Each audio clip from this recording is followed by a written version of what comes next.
All right, let's get into it. Today, we're going to pull back the curtain on your command line.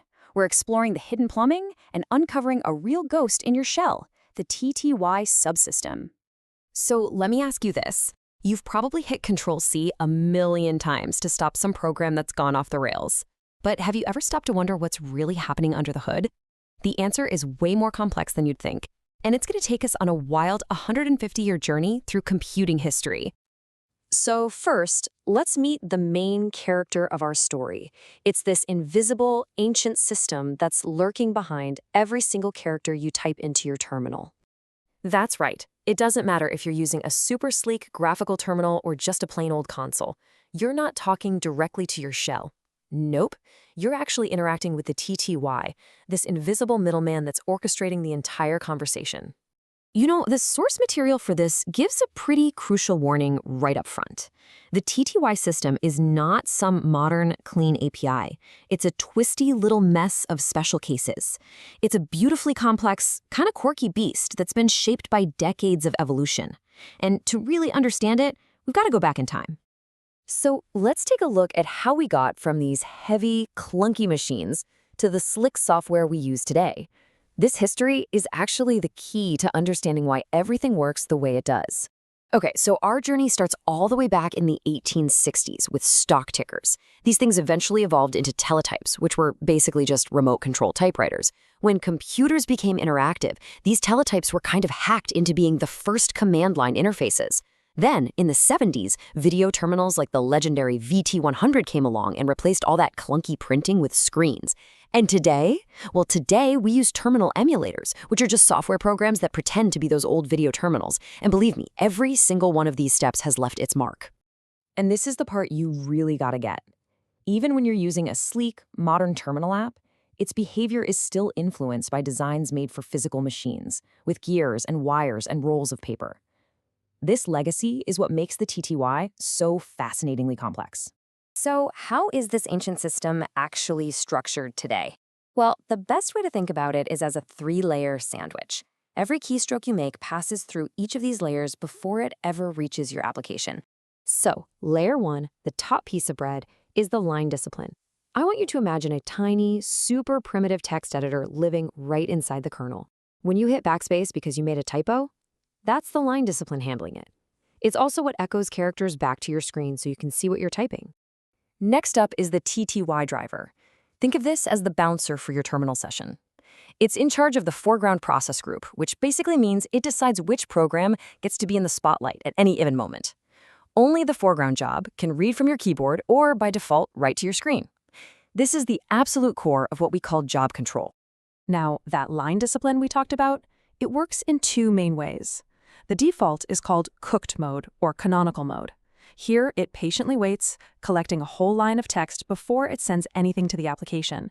But for programs like Vim or Emacs that need to react to every single keystroke instantly, it switches over to raw mode, sending each character through the moment you press it.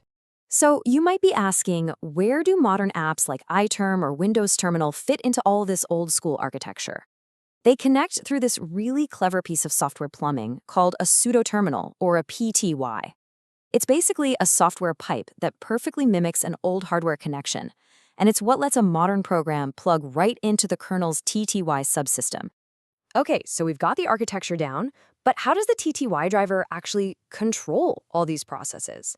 How does it tell a background job to just stop, or a foreground job to terminate? Well, to put it simply, it shouts at them. This has got to be one of my favorite ways to explain UNIX. Signals are not gentle suggestions. They're these forceful, out-of-the-blue interruptions. It's the kernel's way of grabbing a process by the collar and demanding that it stop, or die, or wake up right now.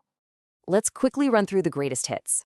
When you press Control-C, that sends a SIGINT or interrupt signal to the foreground job. Control-Z, that sends a SIG-TSTP to suspend it. If a job in the background tries to write to your terminal, it gets hit with a SIG-TTO, which orders it to stop what it's doing. And when you type FG to bring a job back, your shell sends a SIG-CONT to tell that job to continue. All right, we've got all the pieces of the puzzle on the table now. The line discipline, the TTY driver, process groups, signals. Let's put it all together and finally solve the mystery. What is really happening when you're in a text editor and you hit Control-Z? It's this incredible four-step ballet of communication. and it all happens in a fraction of a second. First, the TTY driver sees that key press and sends a SIG STSP signal to the editor. Second, the editor is smart. It catches the signal, quickly cleans up the screen, and then tells the kernel to suspend it by sending a SIG stop signal to itself. Third, the kernel tells the parent process, your shell, that its child process has stopped. And finally, the shell jumps in, reclaims the foreground, saves the editor's terminal settings, and then prints out that familiar stopped message. It's amazing, isn't it? Okay, now for the really cool part. This isn't just theory. You can actually see and even mess with this system yourself. The magic command is TTY, which stands for set TTY. Think of it as your personal control panel for the terminal. It lets you tweak pretty much all of the settings we've been talking about. Just run stati-a, and it'll show you everything. You'll see things like the baud rate, a total relic from the old modem days. You'll see exactly which characters are mapped to which signals, like how inter for interrupt is set to Control-C, and you can see all the mode flags like iCannon for that cooked mode and echo. Let's just play with a few of these. If you turn off iCannon, your shell's line editing will suddenly just break. Backspace won't work anymore. If you turn off echo, you can type, but nothing will show up on the screen until you hit enter. And with toe stop, you get to decide if a background process is even allowed to interrupt you by writing to your screen. It's a direct window into everything we've just covered. And here it is, probably the most useful tip of the day. We've all been there. A program crashes and leaves your terminal in some bizarre state. Maybe characters aren't showing up or the enter key is broken. Don't panic. Just blindly type STTY sane. That's SANE, and hit enter. It's like a magic reset button that puts everything back to normal and rescues your session. So as we wrap this up, we're left with this question of perspective. The TTY system is no doubt a twisty mess. It's packed with historical artifacts and weird special cases. And yet, it's also this incredible testament to the power of backwards compatibility.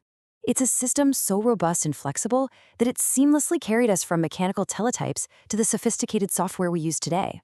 So, is it a mess or is it a masterpiece? You know, maybe it's a little bit of both. Thanks for joining me.